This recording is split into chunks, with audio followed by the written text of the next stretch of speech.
नहमदुहु व नसल्ली अला रसूलिल करीम। सदर मोहतरम और मुअज़्ज़ज़ मेहमानान किराम और मुअज़्ज़ज़ हाज़रीन और मेरे दोस्त ख़ास मौलाना सैयद मशहूद अहमद अमानी नदवी और हमारे बहुत ही करम फरमा दोस्त और फिर भाई निहाल अहमद साहब MLA रफ़ीगंज और मेरे मोहसिन अरशद अजीज साहब साबिक़ DM गोपालगंज और मेरे बहुत ही अजीज़ और करीब इमरान परवेज़ साहब और सुबतुल्ला साहब और राजेश जी बड़ी मोहब्बत फरमाते हैं और करम फरमाए कि उन्होंने वादा किया और आ गए। उनका तहे दिल मशकूर हूँ। और इस इदारे के सिलसिले में सबसे ज़्यादा अगर किसी ने मेरे साथ ताउन किया है, एहसान का मामला फरमाया है, उनमें दो नाम बहुत ही ख़ास हैं। एक जो हमारे मौजूदा चीफ सेक्रेटरी आमिर सुबहानी साहब हैं और दूसरे हमारे अरशद अजीज साहब हैं। इन दो लोगों का बहुत ही मेरे साथ करम का मामला रहा है और ताउन का मामला रहा है। और जिस गांव में मैंने इसको कायम किया है, बागी और बढ़िया, यहाँ के लोगों ने रोज़ा अव्वल से हर समाज के लोगों ने मेरा ताउन किया है और उनके ताउन ही का नतीजा और जरिया है कि आज इतनी बड़ी जगह पे ये इमारत खड़ी है। मैं ये चाहता हूँ कि आप हजरात इस स्कूल को अपने ताउन से आगे बढ़ाएं। अब इस इलाके के लोगों का काम है कि अपने बच्चों को तालीम के लिए इस स्कूल से जोड़ें और यहाँ दाखिला करवाएं और यहाँ आला दर्जे की तालीम CBSE बोर्ड के मुताबिक की जाएगी।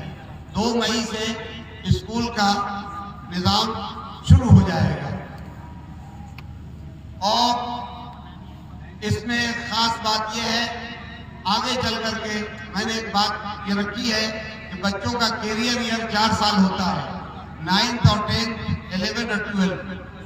ये स्कूल जो है 12 तक का होगा, CBSE बोर्ड का होगा और यहाँ के असातिज़ा शाम 4 बजे से लेकर 6 बजे तक एक ख़ास जमात को इस इलाके के बच्चे और बच्चियों को जिनका एग्ज़ाम लिया जाएगा और फिर उनका दाखिला होगा और उनको हम तालीम देंगे मैथ की, साइंस की, इंग्लिश की, जिससे वो अपने लाइफ को, अपनी ज़िंदगी को ऊपर तक ले जा सकते हैं। यहीं से आदमी 11 के बाद, 12 के बाद अपनी ज़िंदगी का एक रास्ता ढूंढता है। कोई डॉक्टर बनता है, कोई CA बनता है, कोई इंजीनियर बनता है, अपनी अपनी राह ढूंढ लेता है। लेकिन 12 के बाद ही ये सब निज़ाम चलता है। वहाँ तक तालीम बहुत मजबूत होनी चाहिए और साथ में तरबियत भी होनी चाहिए। आज तलबा पढ़ते लिखते हैं और अपने बड़ों की जो है वो बुराई भी करते हैं, उनके साथ बेअदबी का भी मामला करते हैं। मैं चाहता हूँ ऐसी तालीम का इंतज़ाम किया जाए जो घर वालों की भी राहत हो, अड़ोस पड़ोस के लिए भी राहत का जरिया हो और छोटे बड़ों की उसको तमीज़ भी हो। इसलिए इसी गरज से मैंने यहाँ जो है एक तालीमी इदारा खोलने का फैसला किया। और इसके वजूद का एक अजीब वाक़या है जो आप हजरात के सामने मैं रखना चाहता हूँ कि जब मैं ये यहाँ से कोई वाक़ियत नहीं थी और न मेरे दिल में और ख्याल में था कि यहाँ कोई इदारा कायम करना है। हज़रत क़ारी अमीर हसन साहब रहमतुल्लाह अलैह बहुत बड़े बुजुर्ग थे, अल्लाह को प्यारे हो गए। तकरीबन उनकी 90 साल से कुछ ज़ायद ही उम्र थी, बहुत बड़े अल्लाह वाले थे। कुछ लोग यहाँ मौजूद हैं जिनका रूहानी ताल्लुक़ उनसे था और मेरा उनसे बहुत ही मुश्फ़िक़ाना और मुहिब्बाना ताल्लुक़ था। वो गुजर रहे थे तो कहने लगे ये कौन सी बस्ती है, मैंने बताया।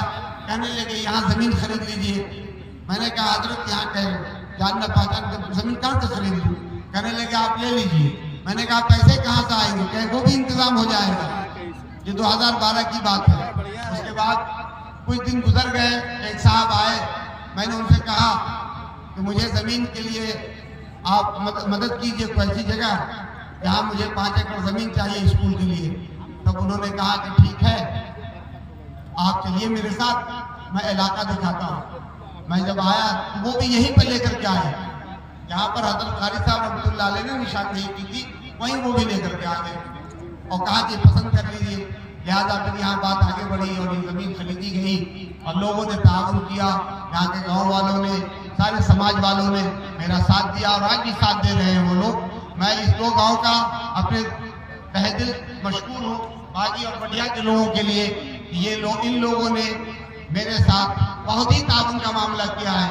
आज भी ये जो जलसा हुआ इसमें सारे इंतजामात में यहाँ के लोग पेश रहे, तो इसलिए मैं इन लोगों के लिए दुआ करता हूँ। अल्लाह ताला इन बस्तियों को आबाद और शादाब रखे। जिन लोगों ने हिस्सा लिया है अल्लाह ताला उनको बेहतरीन बदला अता फरमाए। और जो लोग यहाँ प्रशासन के भी बहुत से लोग हैं, उनका भी शुक्रिया अदा करते हैं कि यहाँ हमेशा आमिर भाई ने मेरा साथ दिया है। जमीन की रजिस्ट्री में, बनाने में कहीं कोई रुकावट पैदा होती थी, उन्होंने फौरन तवज्जो दी और उन्होंने मदद की मेरी। इस वक्त वो आ रहे हैं, अभी तक तो मेरे पास उन्होंने यही रिपोर्ट दी है 9 किलोमीटर जाम है। यहाँ इमरान परवेज साहब बैठे, इन्होंने भी मालूम किया है स्कॉट वालों से, तो कहा हमने उनको ले लिया है, लेकिन रास्ता बहुत जाम है, रास्ता जाम है। अगर वो आ गए, अब यहाँ उन्हीं के लिए सब कुछ हुआ। कल तो ये खतरा महसूस हो रहा था कि मीटिंग है, आज दूसरा खतरा ये है 9 किलोमीटर जाम है और उसकी इत्तला हमको बार बार आ रही थी। उन्होंने अभी तक मुझको फोन करके ये नहीं कहा कि मैं लौट रहा हूँ, उन्होंने ये कहा कि सूरत हाल ये है, देखिए मैं कब पहुँचता हूँ। आप मेहमानों का एहतराम कीजिए, उनकी ज़ियाफत का इंतजाम कीजिए। मैं आ गया, मैं आपके पास आ जाऊँगा। तो तमाम मेहमानों से गुजारिश है कि उनके खाने का इंतजाम है, इसलिए सारे मेहमान और जो नवादा जाने वाले होंगे उनको हम भिजवाने का भी इंतजाम करेंगे, इसलिए परेशान ना हो।